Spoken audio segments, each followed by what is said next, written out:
we took him to a psychiatrist, and within a matter of minutes, yeah, she's ADHD, and here's your drug. Went on the Medicaid, and 5 minutes later, he was on Zyprexa. He saw the psychiatrist who prescribed the medicine for 20 minutes. The guy didn't even look at her. He talked to her a little bit. Now, how can you tell if somebody's ADHD or not ADHD from just a few minutes talking to her? Next thing I know, I'm getting handed a handful of Xanax. That's how easy it is to get these drugs. Just so easy. It's just passed to me like candy. That's simple.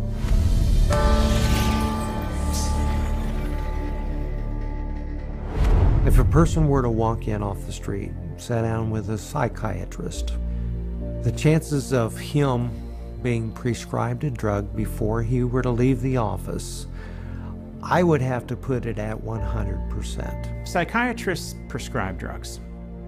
They might have different ways of diagnosing, they might have different ways of interacting with a patient, but it's rare to find a psychiatrist that uses no drugs. The psychiatrists today are, in quotes, admitting they can't cure these mental illnesses, and they're therefore going to manage your illness by using a drug. 50 years ago, a person who was going through a divorce would have relied on family, friends, clergy, and even the family doctor to a certain extent for conversation to work through the issue. They certainly wouldn't have been medicated. To bolo pred érou psychotropných liekov. Psychiatri, nachádzajúci sa na najnižšej priečke medicíny, pôsobili takmer výhradne v ústavoch pre duševne chorých.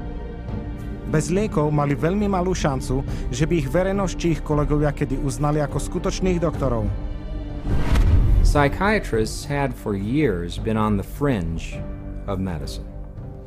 Typically, the standard doctor internist would have very low regard for psychiatrists because it was understood not to be a very clear science or art. Psychiatrists wanted to be viewed as physicians, as doctors, and in order to be viewed as physicians and doctors, the people they dealt with had to be viewed as patients. And if doctors dealt with diseases, then their patients had to be diseased. Psychiatrists had a wonderful opportunity, they felt, to become respected in the eyes of their peers. They raced to create a whole diagnostic book called the DSM, the Diagnostic and Statistical Manual, which was created by consensus. A group of psychologists and psychiatrists get together, and if they made common observations, they have a vote and they now classify a new disease. And they give it a number and it graduates into the DSM classification. And it's a dangerous book. It's a book that has many disorders that could apply to any one of us because the disorders are not real medical diseases. And it's things that apply to nearly all of us at times. Are you afraid of meeting new people? Are you afraid to speak in front of a large crowd of people? Does it make you nervous to go and to talk to your boss about a complaint? You can invent a mental disorder based on a checklist of symptoms, and that is exactly how the Diagnostic and Statistical Manual, the billing Bible for psychiatry, works. Od prvého vydania DSM v roku 1952 počet diagnóz neustále narastá. Z útlej 130-stránkovej brožúrky so 106 tzv. Mentálnymi poruchami sa DSM nafúkla na objemných 886 stránok. Práve vďaka tejto knihe môžu psychiatri diagnostikovať, vydávať lieky a účtovať si za svoje služby. V skutočnosti psychiatrický priemysel dnes využíva DSM na to, aby vyzbieral vyše $72 miliárd od súkromných a vládnych poisťovní. The DSM is used to diagnose and then give a label, and the label is used for billing purposes. That's how they get paid. You have to have a term in the Diagnostic and Statistical Manual in order to then call it a disease and treat it as a disease and write a prescription for it. And so because they can vote it in, they can create, and then the drug industry can just take over and market their drugs for those new disorders. And those drugs were welcomed by psychiatry leaders because it made us real doctors. Of course, first the public had to believe that there was something wrong with them and that that thing wrong was biochemical and that that could then be treated by a drug which was supposed to cure all. And so it was relatively easy, I think, to say, well, look, let's start looking at mental illness as fundamentally a matter of chemical imbalance in the brain. Chemical imbalance is a term that's used as a marketing ploy, as opposed to anything that there's scientific evidence to support. Nobody has yet measured, demonstrated, or created a test to show that somebody has a chemical imbalance in their brain. Period. How do you market a drug that restores the chemical balance or corrects a chemical imbalance? How can you do that in good conscience if you don't even know what one is? The whole myth of the chemical imbalance was created to sell drugs. A zatiaľ čo psychiatri a farmaceutické spoločnosti využívajú tento mýtus na miliardové zárobky, dopujúc tela nič netušiacich spotrebiteľov obrovskými množstvami psychotropných liekov, je to verejnosť, čo platí najvyššiu cenu. Približne polovica všetkých samovrahov v USA je na psychotropných liekoch.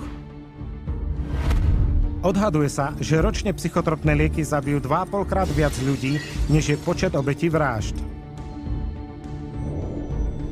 A komu je zverená ochrana verejnosti pred týmito nebezpečnými psychotropnými liekmi? V USA je to správa potravina liekov FDA, ktorý poradným výborom pre psychiatrické lieky dominujú psychiatri, ktorí striedavo účinkujú vo farmaceutickom priemysle, v akademickej obci, súkromnej praxi a vláde. Hovorí sa tomu turniketové dvere. The revolving door at FDA is one of the primary reasons why the system that we have works so poorly. That revolving door is a direct result of the fact that a group of people with the same mindset are put into positions of being regulators and in the position of being formulators and sellers and marketers. The panels that are formed by the FDA to evaluate these drugs, the psychiatrists who are on those panels, almost all of them have conflicts of interest where they have directly or indirectly received funding from the very industry and the very parties within the industry whose drugs they are evaluating. So there's this tight little relationship between psychiatry, pharmaceutical industry, and FDA where they each mutually support each other, and yet the mental health of the population does not improve. Vezmite si napríklad výbor FDA na vyhodnocovanie liekov, ktorý schválil antidepresívum Paxil.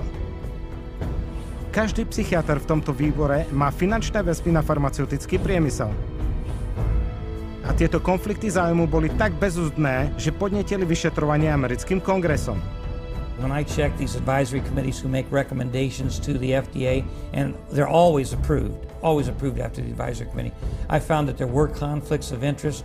I found that many of the people on the advisory committees had never filed a proper report on stocks and bonds that they owned that might be viewed as a conflict of interest.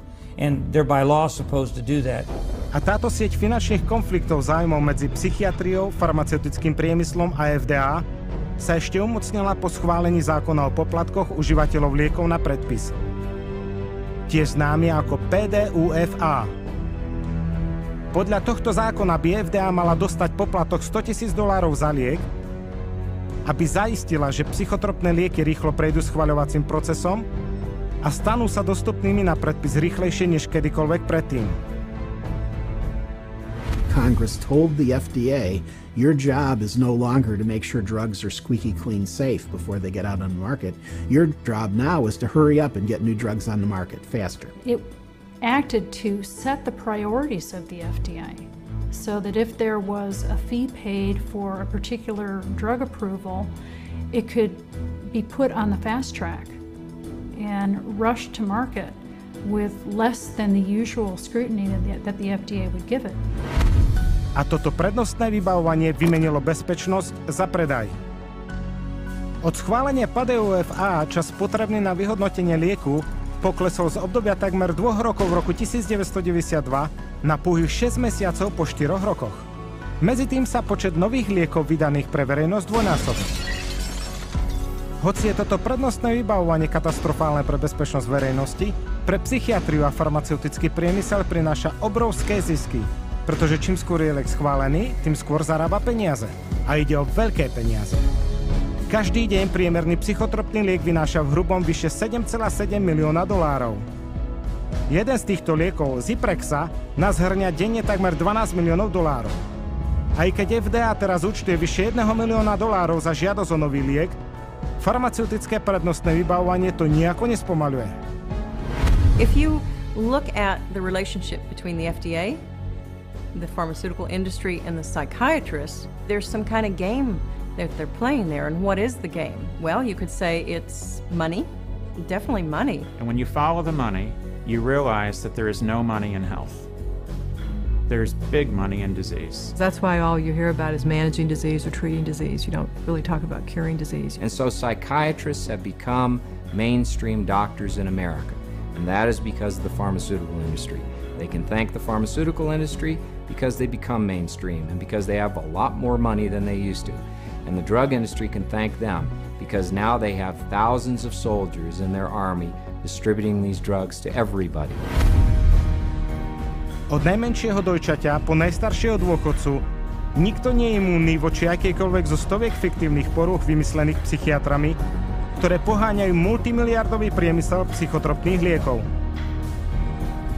A deň čo deň rozhadzujú psychiatri svoje siete ďalej a ďalej. A čo jediné je k tomu treba? Ďalšiu psychiatrickú nálepku.